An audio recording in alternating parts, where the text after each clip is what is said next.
Boa noite a todos, sejam muito bem-vindos.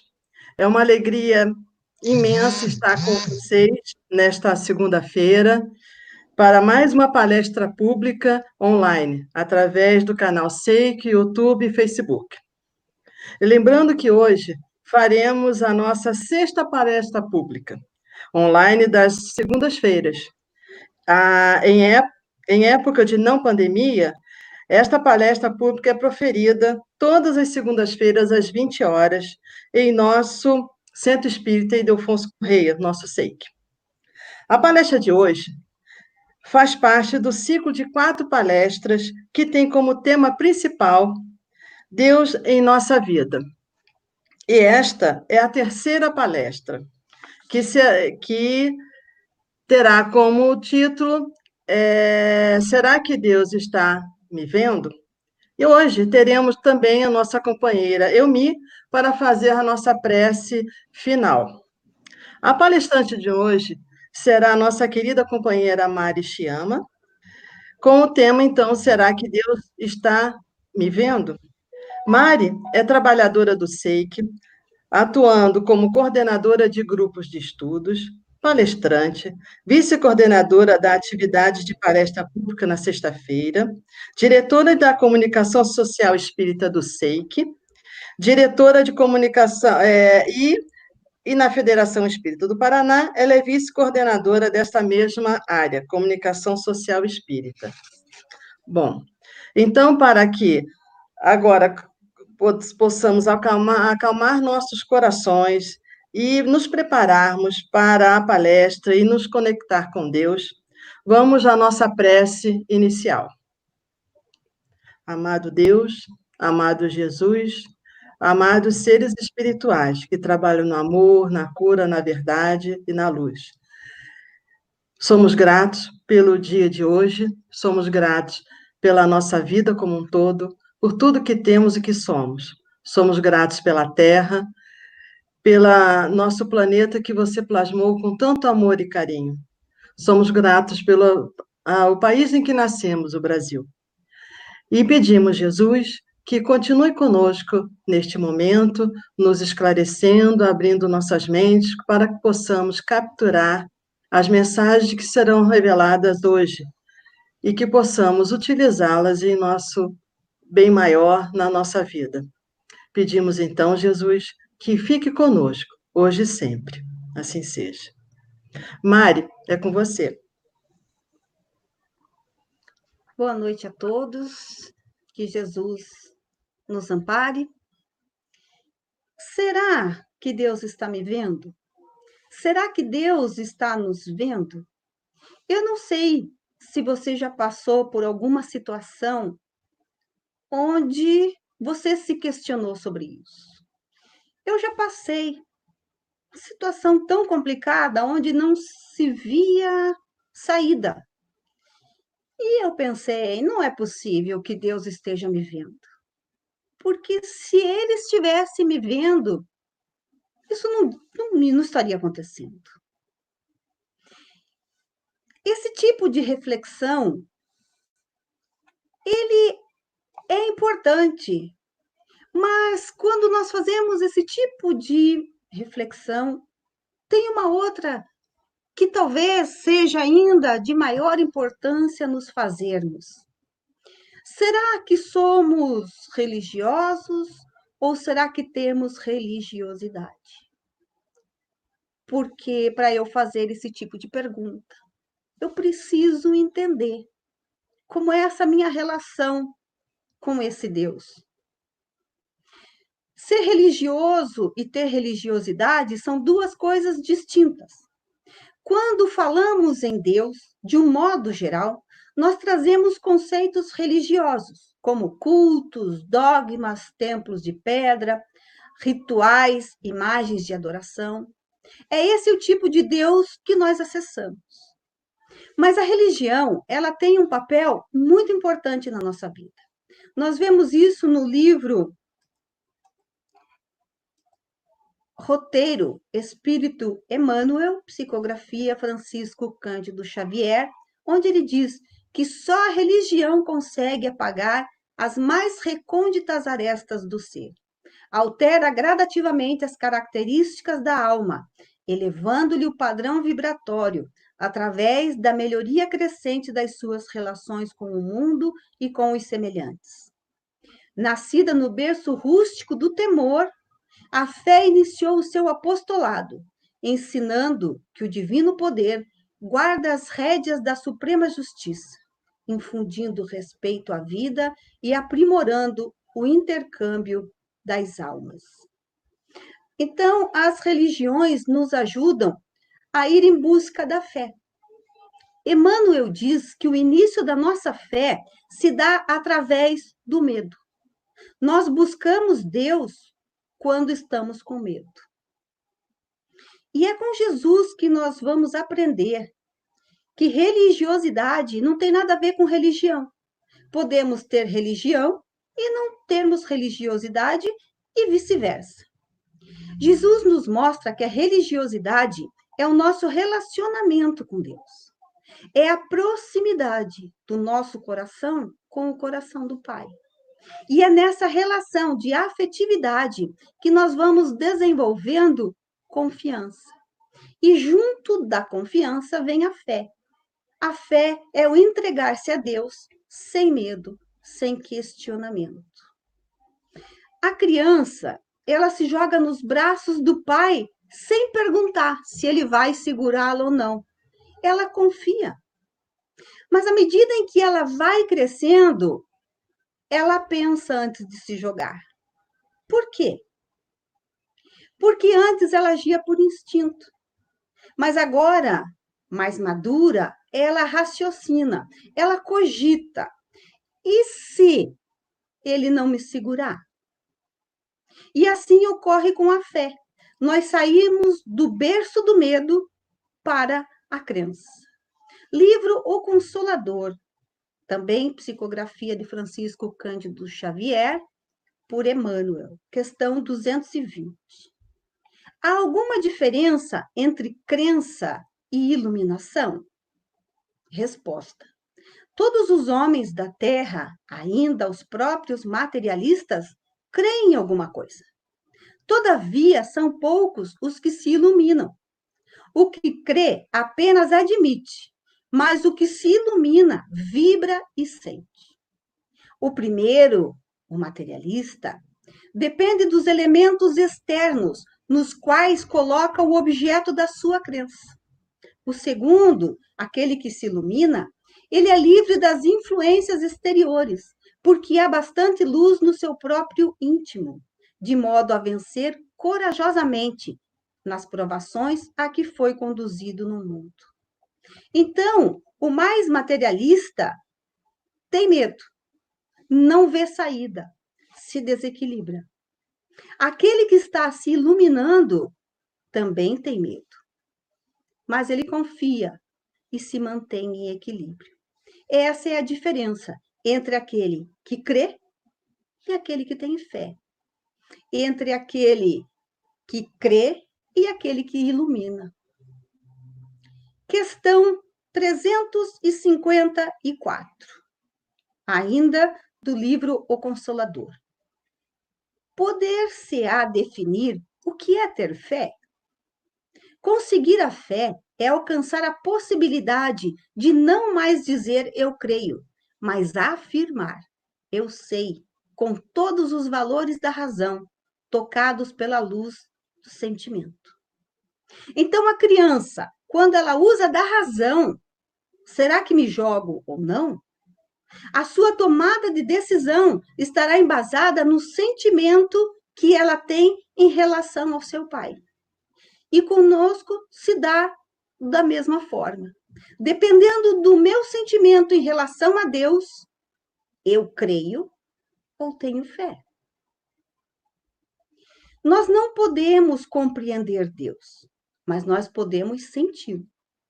Se nós amamos, nós estamos sentindo Deus nos mais variados níveis. E é a partir daqui que muda o nosso conceito de religiosidade. Vimos que a crença é um estado infantil da nossa fé. Muito importante, mas é infantil. A fé na maturidade, ela significa confiança, entrega. E o que é confiar? A confiança se dá quando nós atingimos um nível de consciência espiritual e de nós mesmos. É o autoconhecimento. Entendemos que nós não temos o controle de tudo. Tem pessoas que acham que controlam tudo na sua vida, o que não é verdade. E elas sofrem, porque, obviamente, existem coisas que nós não temos controle nenhum. Quando nós entendemos e aceitamos isso, surge o testemunho da fé. É quando nos damos conta de que o controle absoluto pertence somente a Deus. E Jesus nos dá um exemplo de fé viva. Quando ele é preso, vejam que ele não fica se defendendo, ele não fica reclamando, ele não fica dizendo que ele é o governador do nosso planeta. Ele se cala e se coloca nas mãos de Deus, porque a partir daquele momento ele não tinha controle mais de nada. Ele, o ser mais perfeito que habitou esse planeta, naquele momento de provação, era apenas a criatura se colocando nas mãos do Criador. No nosso relacionamento com Deus, nós temos voz. Nós devemos falar com Ele. E Jesus mostra isso quando ele diz: Pai, afasta de mim esse cálice. Mas logo em seguida ele diz: mas seja feita a tua vontade e não a minha. Jesus fala do seu sentimento, mas ele reconhece que o controle pertence a Deus. Nós podemos e devemos falar sobre tudo com Deus. Ele é Pai. É uma conversa íntima do filho com o pai. Nós podemos chorar, nós podemos reclamar, mas nós devemos, ao final da conversa, entender que a decisão pertence a ele. No livro Parnaso de Além Túmulo, Francisco Cândido Xavier por Diversos Espíritos, nesse eu trago a mensagem fraterna, Espírito Alta de Souza. Ela diz assim: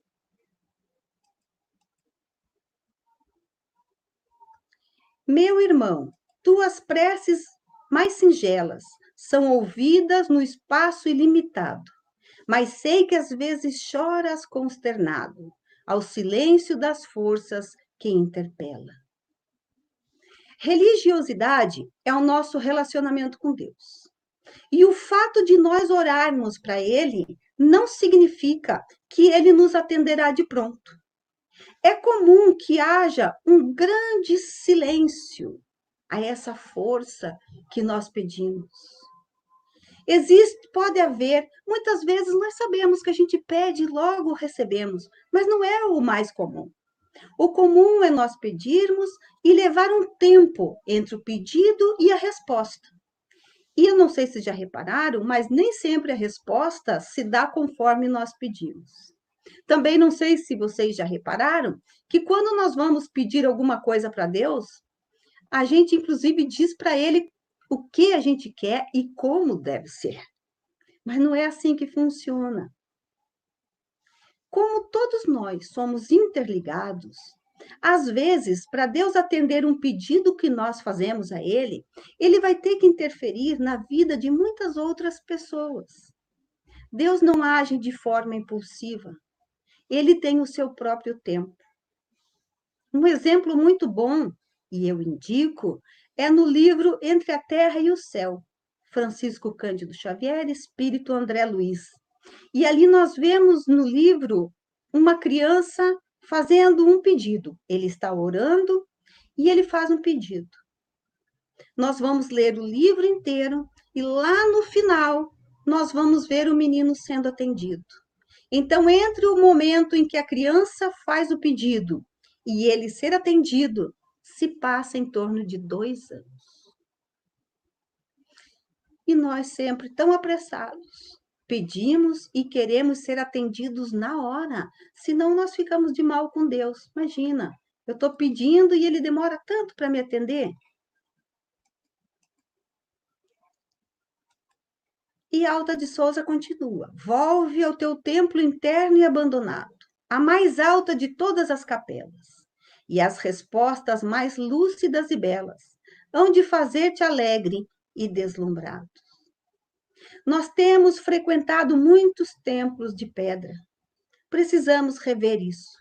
Na passagem do poço de Jacó, a mulher samaritana pergunta a Jesus em que monte ela deveria ir adorar a Deus.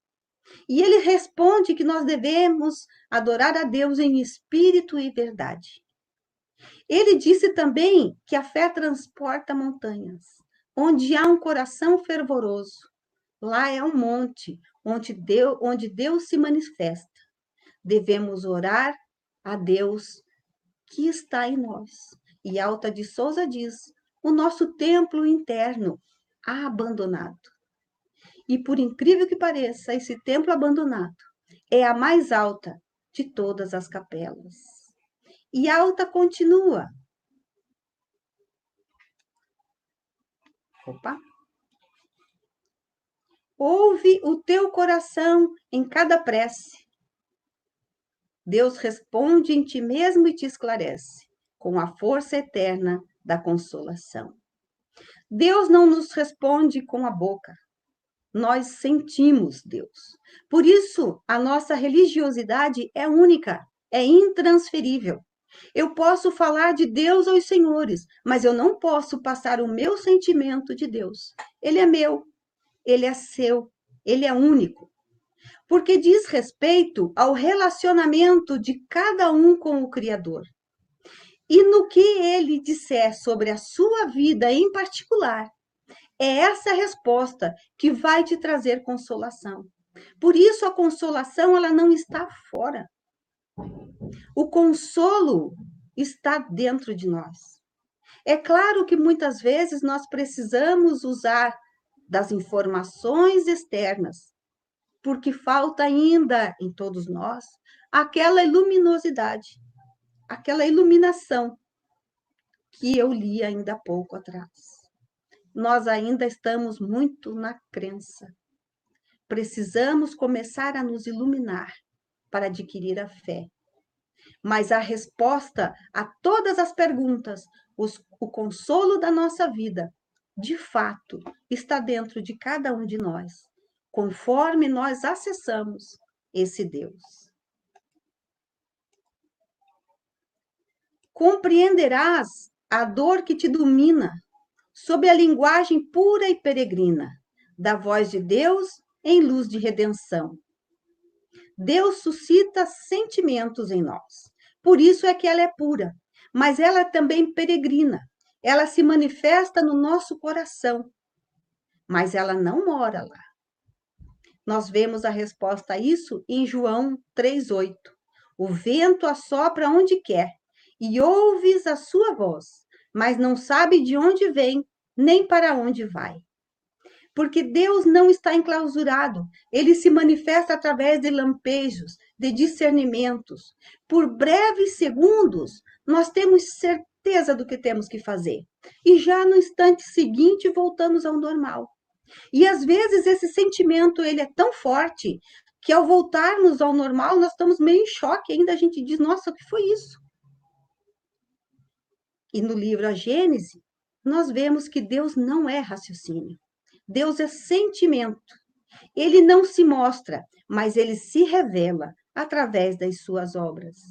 E é no livro A Gênese, no capítulo 2, intitulado A Providência, que nós vamos ter uma ideia melhor de Deus. O que é prover? O dicionário diz que é abastecer do que for necessário. E aí nós vemos que Deus está em toda parte, tudo preside, mesmo as coisas, mesmo as menores coisas. É nisso que consiste a ação providencial. Como pode Deus, tão grande, tão poderoso, tão superior a tudo, envolver-se em pormenores ínfimos, preocupar-se com os menores atos e os menores pensamentos de cada indivíduo. Quando eu li isso, eu me identifiquei. Como pode Deus tão grande, tão poderoso, superior a tudo, se preocupar com um ser tão pequeno como eu sou, ou como me sinto? Às vezes as pessoas dizem assim, por que Deus vai perder tempo comigo? Quem sou eu? Me identifiquei com isso. Só que aí eu li o restante da frase que diz assim: essa é a interrogação que a si mesmo dirige o incrédulo. Na hora eu fiquei meio chateada, porque, nossa, então eu sou incrédula. Mas esse tipo de reflexão é importante, principalmente seguida de uma resposta tão meiga como essa. São questões importantes, porque nós precisamos acordar. Deus não pode ser medido pelos nossos conhecimentos. Quando eu digo que Ele é tão grande, que eu sou tão pequena e que Ele tem coisas melhores para fazer, eu estou medindo Ele por mim. Deus não pode ser medido. Nós não podemos acreditar a Ele coisas pequenas que são nossas. E para nós termos uma ideia melhor sobre o como esse Deus sabe tudo sobre nós, precisamos entender um pouquinho de fluidos. Tudo o que existe está envolvido em um mar de fluidos. O fluido é um veículo condutor do pensamento divino. Assim, todos nós, tudo o que existe, está mergulhado em Deus. Cada átomo, cada partícula nossa está encharcada desse fluido. Tudo que existe no universo descende desse fluido, em estágios diferenciados, uns mais condensados, outros menos, mas tudo deriva de Deus. Por isso Deus não está aqui, não está no altar, não está na natureza, não está em... Porque, na verdade, Ele está simplesmente em tudo. Para entender melhor, vou mostrar. O nosso planeta, essa bola maravilhosa, é condensação desse fluido. O aço, a madeira, é condensação desse fluido. O nosso corpo material é condensação desse fluido. O nosso espírito deriva desse fluido. Os nossos pensamentos derivam desse fluido. O ato de pensar é um atributo nosso.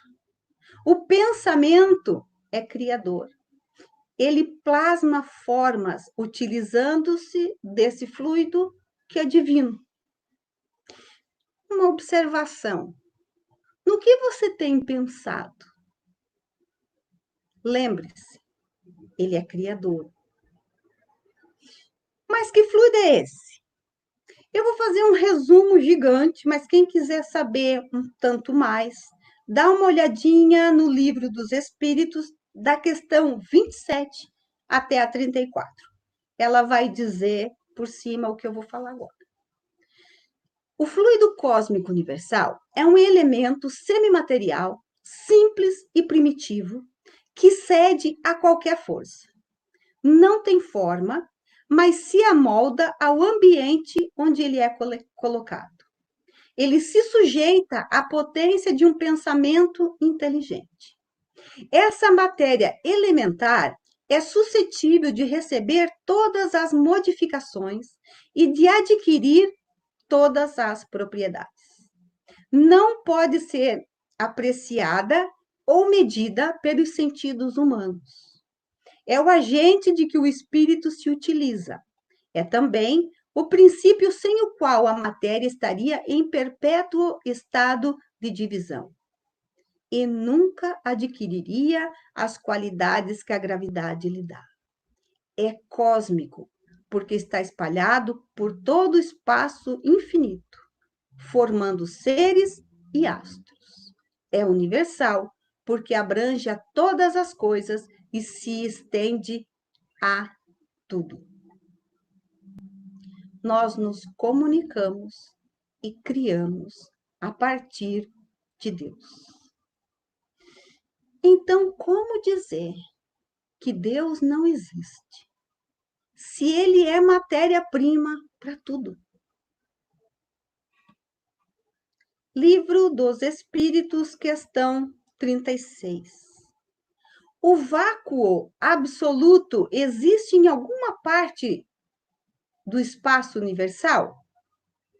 Não, não há vácuo.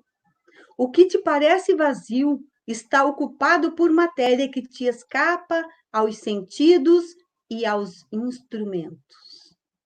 Deus está em toda parte. Livro Evolução em Dois Mundos. Espírito André Luiz fala: o fluido cósmico é o plasma divino, o hausto do Criador ou a força nervosa do Todo Sábio. Na essência, toda matéria é energia tornada visível, e que toda energia originalmente é força divina de que nos apropriamos para interpor os nossos propósitos aos propósitos da criação, cujas leis nos conservam e prestigiam o bem praticado, constrangendo-nos a transformar o mal de nossa autoria no bem que devemos realizar, porque o bem de todos é o seu eterno princípio. Compete-nos, pois, anotar que o fluido cósmico ou plasma divino é a força em que todos vivemos, nos ângulos variados da natureza. Paulo de Tarso, como não poderia deixar de trazê-lo, completa dizendo que nele vivemos, nos movemos e existimos. Também somos descendência dele. Nele vivemos, nos movemos e existimos. Aí você pode dizer assim, mas isso daí é coisa de religião. Isso que você falou é religião. Vamos ver o que a ciência fala disso. Em 2001, a NASA enviou ao espaço uma sonda com a missão de estudar as propriedades do universo. Em 2012, eles ganharam o prêmio de cosmologia pelos resultados. É muito grande o estudo, mas eu trouxe o que caberia para o assunto de hoje. Ele diz assim: o universo realmente é repleto de uma radiação em micro-ondas. Se os nossos olhos fossem sensíveis a essa radiação, veríamos um brilho difuso no espaço à nossa volta.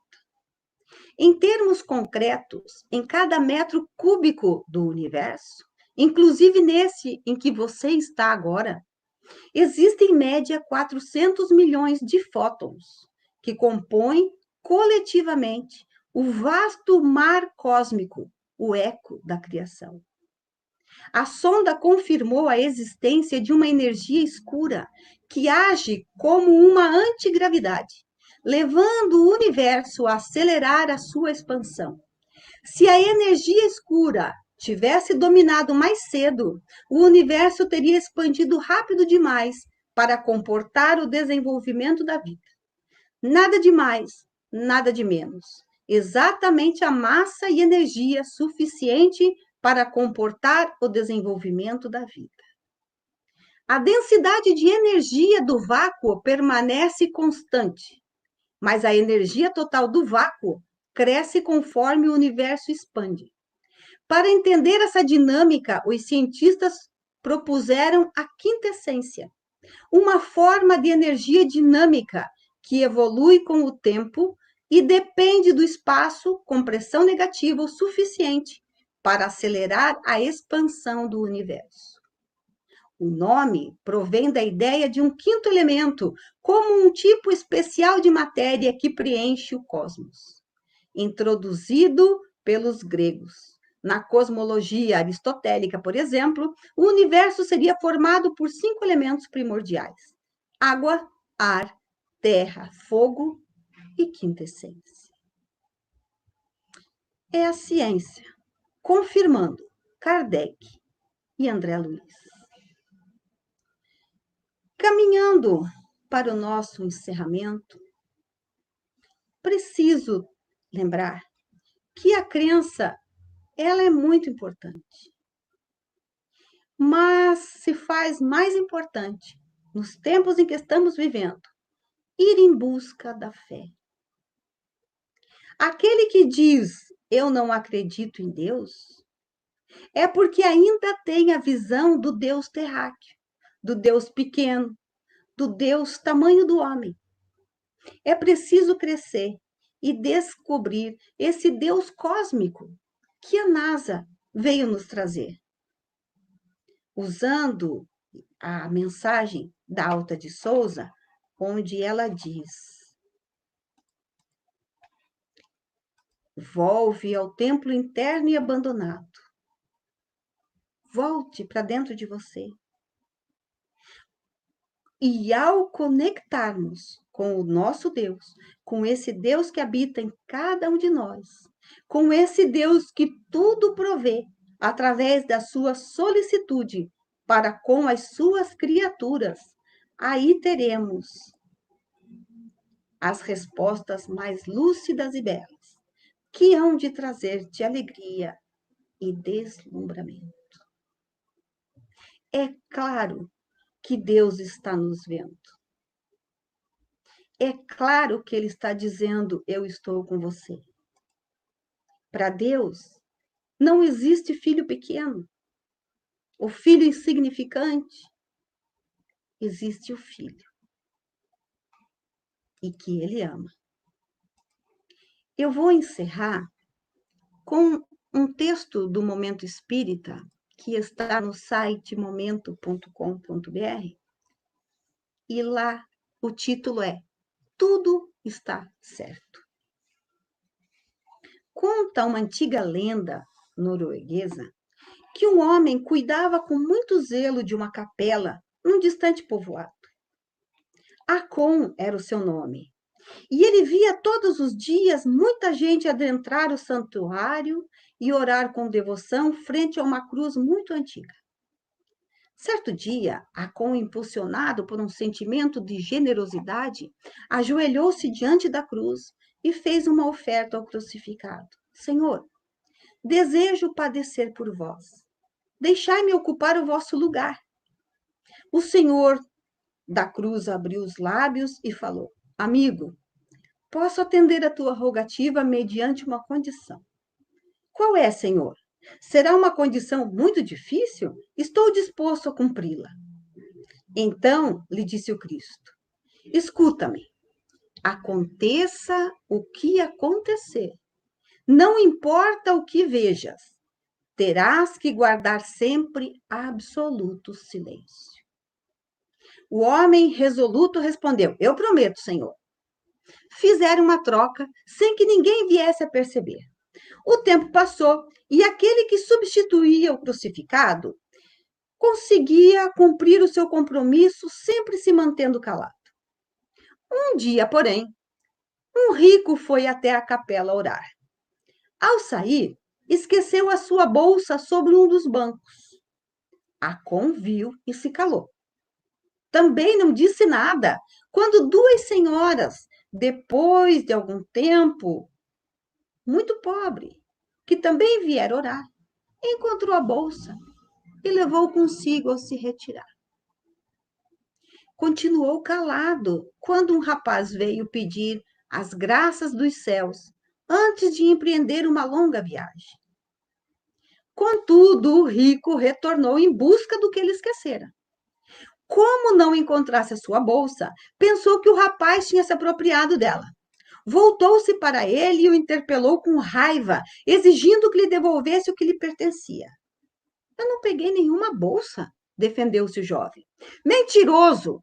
Gritou o homem. E arremeteu furioso contra ele no intuito de agredi-lo. Então uma voz forte soou: Para! E a imagem falou, defendendo o jovem e censurando o outro pela falsa acusação. O rico saiu aniquilado do local por causa dos valores que perdera. O rapaz, por sua vez, porque tinha pressa em empreender a sua viagem, saiu logo em seguida. Algumas horas depois, quando a capela ficou vazia, Jesus dirigiu-se e lhe disse: Desce da cruz. Não serves para ocupar o meu lugar. Não sabes guardar silêncio. E ante as justificativas do servidor, trocaram de lugar, concluindo o Cristo. Tu não sabias que era conveniente para aquele homem perder a bolsa que trazia o preço de muita maldade? Quanto ao rapaz que iria receber alguns golpes, as suas feridas o teriam impedido de fazer a viagem que para ele foi fatal. Há pouco, seu barco naufragou e ele perdeu a vida em meio às águas do mar. Tu não sabias, mas eu sabia. Por isso, eu sempre me calo. Toda vez que acreditamos que as nossas preces não foram ouvidas, porque não foram atendidas, pensemos que tudo está certo. Logo mais, um pouco depois, descobriremos que Deus estava certo em manter-se silencioso.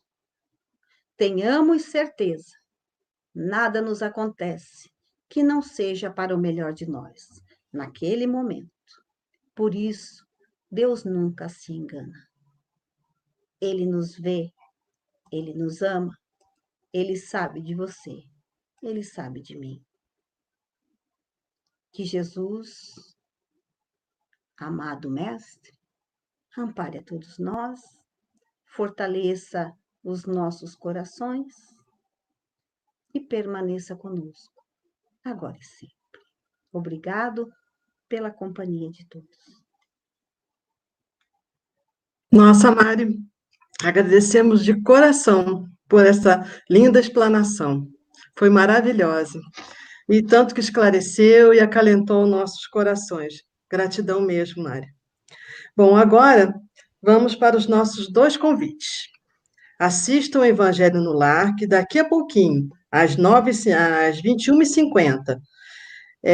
Lembrando que este Evangelho é transmitido todos os dias, às 21h50, no nosso canal SEIC. Não perca, vale muito a pena assistir.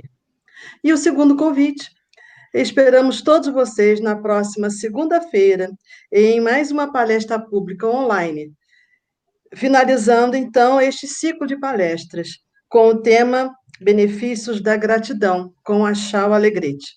Por favor, não percam, vai ser muito bom também, como esta de hoje. Muito obrigada a todos por estarem com a gente, a gratidão.